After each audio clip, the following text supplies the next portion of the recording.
It's your boy, Big Phil from Big Phil Speaks. Today, in the wee hours of the morning, Halloween even, October 31st, reputed and notorious drug dealer turned in federal informant, Alberto Alpo Martinez, shot down in the streets of Harlem, no less. Can you believe it? Shot down in the streets of Harlem, no less. The social media outlets are in a frenzy. And I'll be back with my take on it right after this. Destined, indeed, my words walk water to touch the masses in me. I'm off the higgity, no bullshiggity. Not to be cocky, folks are flocking to watch me.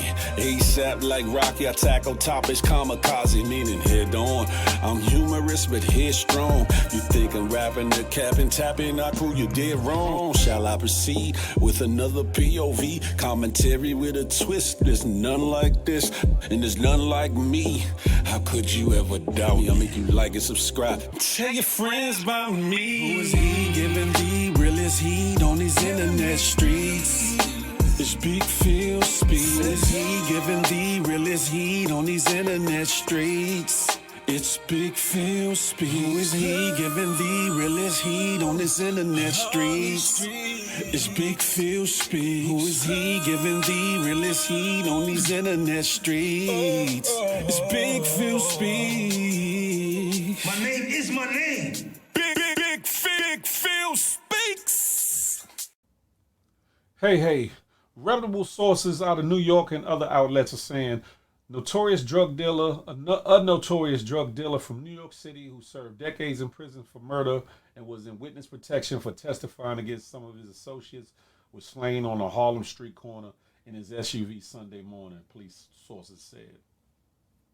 Alberto Alpo Martinez, a drug kingpin who was portrayed by Cameron in the 2002 movie Paid in Full, was killed in a drive-by shooting as he sat in his 2017 Dodge Ram at 147th Street and Frederick Douglass Boulevard. Around 3:30 a.m., cops said. He was shot 5 times. It says Martinez, whose last known address was in Maine, interesting, was rushed to Harlem Hospital but couldn't be saved. A high-ranking police source said Martinez was in danger as soon as he returned to his own stomping ground. Here's my take on that. Here you have a person who craved the limelight, craved the attention that both his notoriety and the glamour of his lifestyle brought him in the 80s, going into the 90s, on the New York drug scene and on the DC drug scene. Who, because of his actions and ways, found himself wanted by by the feds, by the FBI.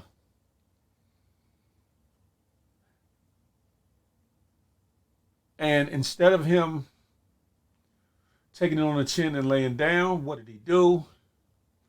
He decided to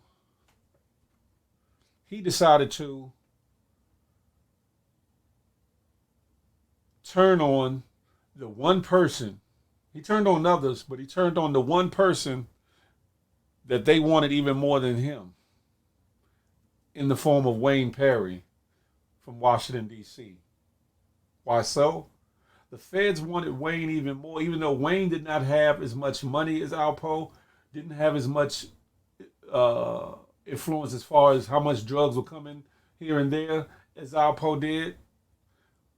Wayne embarrassed D.C. local governments in and around the D.C. Washington area, which we call the DMV sometimes, and the federal government by way of some 20-odd murder cases that they couldn't close and or they had to stop investigating or he beat in court, either due to no witnesses, lack of witnesses, witness intimidation, etc. So they wanted Wayne Perry even more than they wanted Alpo. So Alpo found his way out by turning federal witness, rat snitch informant, however you want to call it, against Wayne Perry and against some others, to get himself out of jail without serving natural life in jail. He still had to serve some time in jail, but he was able to get a sentence reduction for cooperating. Who is Alberto Alpo Martinez?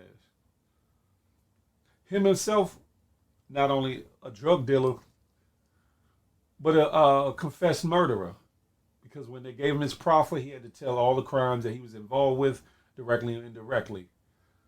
One most notable one is that of his supposedly friend and business partner at some point, Rich Porter, which Rich Porter had and has a lot of love in and throughout the Harlem area. A lot of people to this day look at it as a situation of backstabbing and had a distaste in their mouth for Alpo because of that alone. Some didn't care about the Wayne Perry situation, but they cared about the Rich Porter situation there in New York, that is. Because he killed Rich Porter during a time where Rich Porter was trying to get his brother back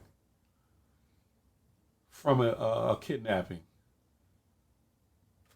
which showed extra heinousness and lack of disregard and a lack of compassion for his once so-called friend, let alone business partner, supposedly over a disagreement of money and or the amount of bricks that were allotted to them and where it came from.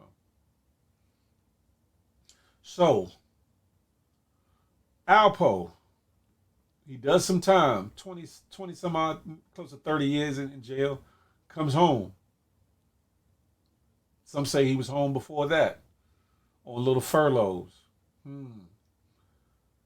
That's one of those urban myths, urban legends. But some credible people can put stamps on that. Now, Alpo comes home, and instead of just laying low, getting with a credible movie producer and or author that could write his story and or place it in a documentary / biopic,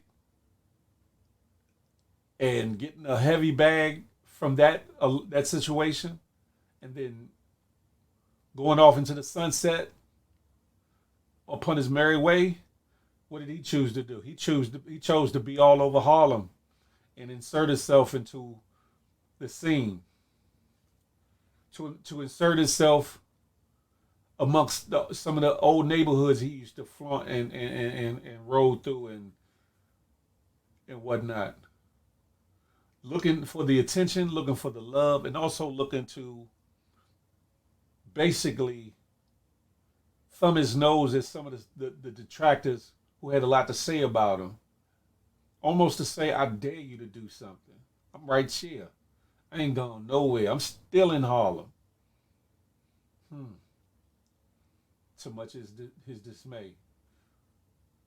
To which his demise ends up happening in Harlem. There were sightings. There were photos. There were video footage of him on a motorcycle, in cars, walking up on people, forcing some to take pictures, others lovingly and willingly taking pictures with him.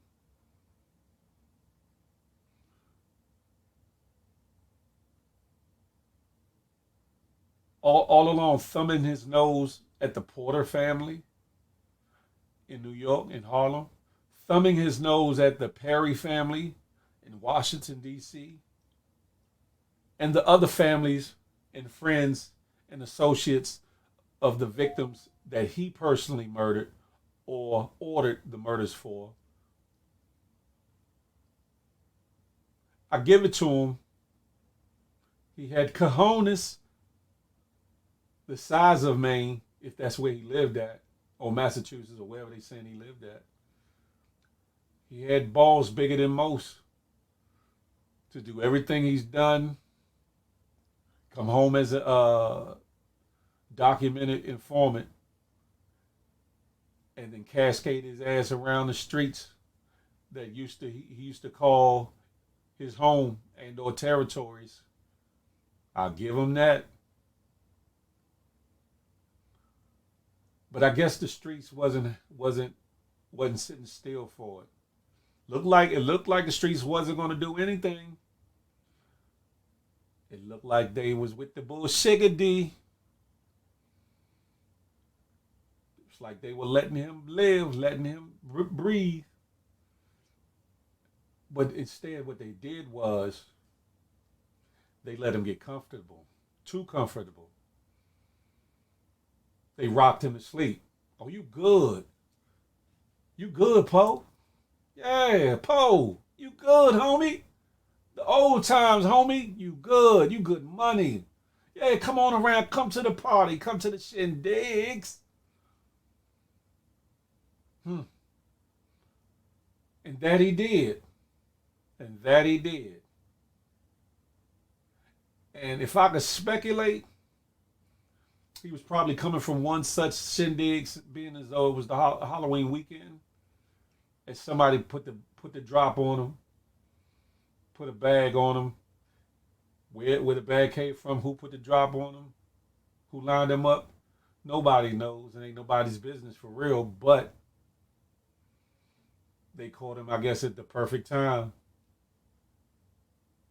Caught him when he was comfortable. He probably had been drinking a little bit and or smoking a little weed if he smoked weed.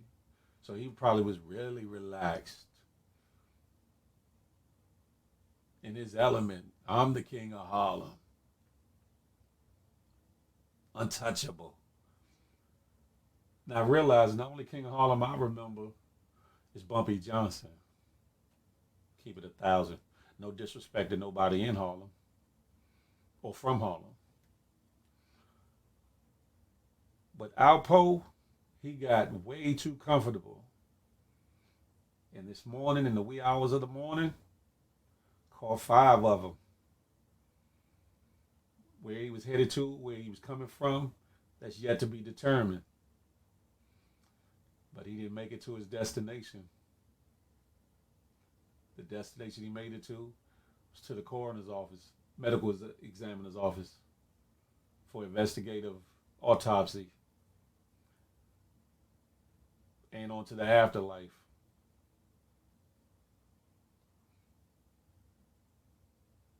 Let me say this to those that aspire to be like Alpo,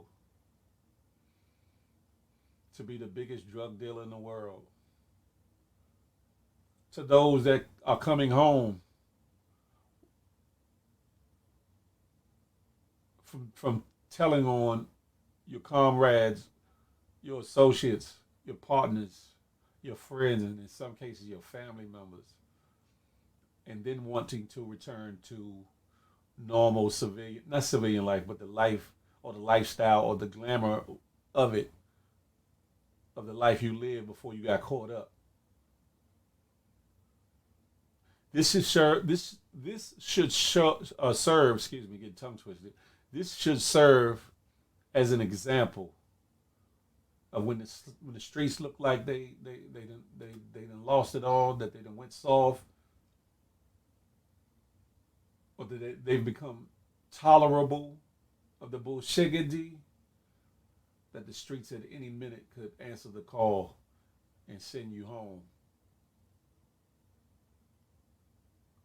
First, you need to be careful and assess or reassess what you're doing in the streets. If you need to be in the streets, your exodus plan, to get out, how to get out of the streets before the feds come knocking, before that bullet gets your name on it. You need to ask yourself what's worth it and what's not worth it. Ask yourself, do you want to end up like Alpo? Yeah, he was revered in some circles. Yeah, they bigged him up in some circles. Yes, and some of them bigged him up and revered him only in his presence out of fear. Some genuinely did love the man. Some didn't care about out of town business. But at the end of the day, if you subscribe to certain principles, morals, and codes, those that those of which people are saying no longer exist. Well, today, this morning at 3:30, around about there, a.m. in Harlem, New York, the streets say them codes, those morals, those principles still exist. And they called his bluff and they pulled his ticket since he was tempting the devil, so to speak. There will be a lot of talk about this, a lot of other YouTubers, Instagram bloggers, vloggers, chatting, going live, giving their 1, 2, 3 cent about the situation. Some for monetization purposes, others because they truly are vested. But none of them have never had any interactions, been in the presence of Alpo in his heyday. There's a couple. Here's the Christ. Sean Branch, if he wants to, do a vlog about it. Various others on his social media, on these social media platforms. But most that are going to be talking about it really have no real understanding about Alpo and who he is or who he was, or had no interaction. I had minimal. I knew a lot of people that dealt with him back in the time. When his main girls walking distance from my old stomping grounds where I used to hustle at in D.C.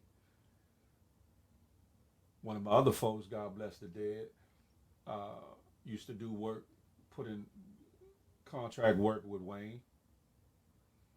And I used to be a bouncer at the Notorious Eastside Club in the heart of Wayne Perry's clutches in his area.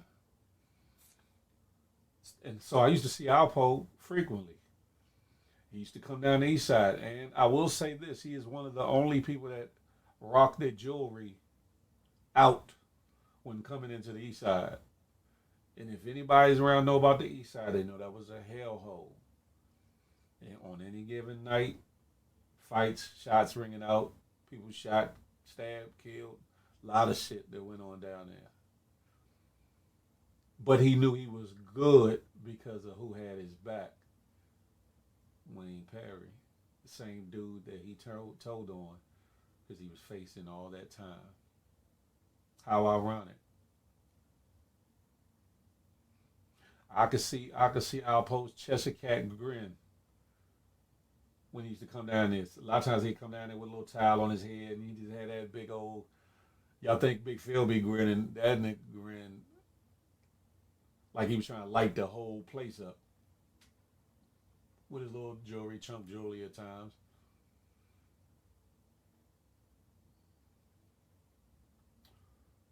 And I'm not saying that to glamorize or glorify him in the least bit. But those are personal interactions that I've had, some with the man, the myth, the legend, the drug dealer, the snitch, and now the deceased, Alberto Alpo Martinez.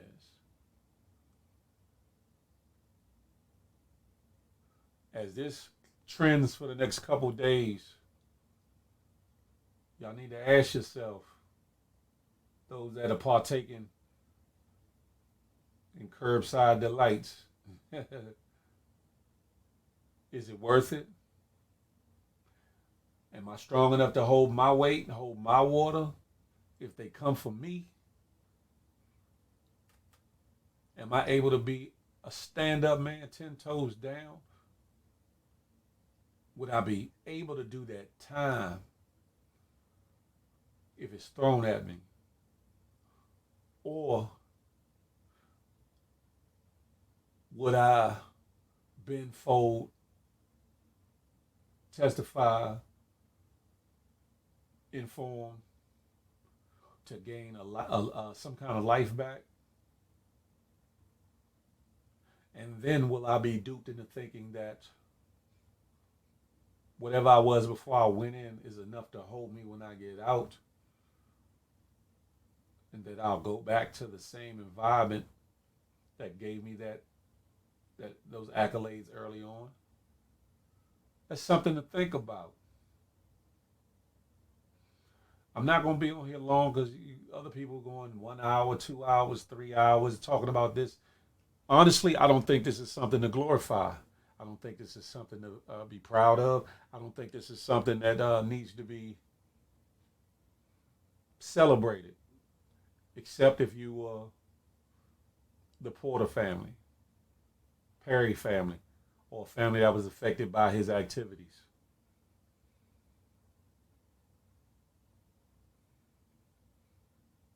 I think it's a time for reflection. I think some people need to decide if they're gonna love hell or get right. It's time for people to understand that although the streets ain't like they used to be,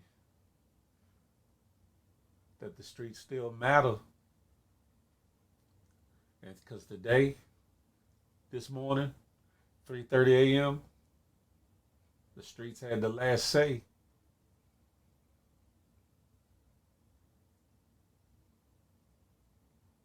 There's various vloggers that have been calling out Alpo throughout the years. Made a name for themselves doing so. Some rightfully so, some wrongfully so. I'm not getting into the intricacies of that.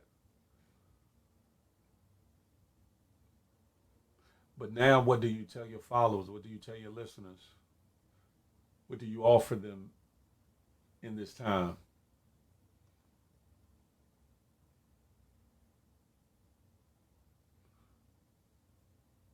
Hopefully, God willing, the young, the youth, the pups, the bambinos, the bambinas, they'll take heed to what happened today and understand that it's real in the field. And although the way seems easy to get out of, sometimes when your ticket is called, when somebody has your card, no matter what you do or don't do, what's meant for you will definitely come to you. And on that note, I'm not going to hold you. I'll talk to y'all again with another super topic. If you're not subscribed, subscribe to your boy. I know I've kind of turned down a little bit because I think it's a turned down situation to talk about. But if you ain't subscribed to me, subscribe to the channel. I'm going to be tackling a lot of topics that affect and effect our communities.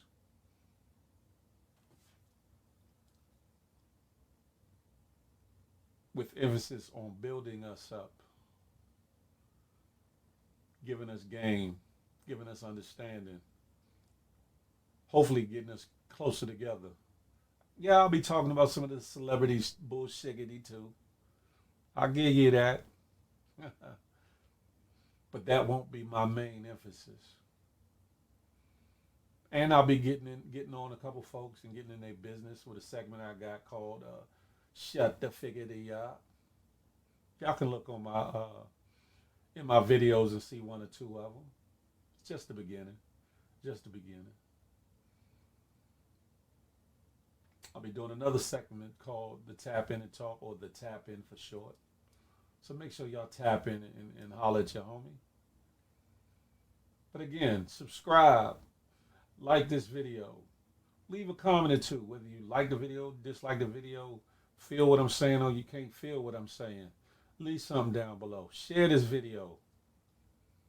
And make sure you come back. Make sure you got that notification bell here. Bing! And come on back and holler at your boy. And I'll leave you with this. I'm not anti-you, I'm pro-me with the emphasis on building we. So let that marinate in your melon until the next time we can chop it up and have a tay-to-tay. Until that day, I holla.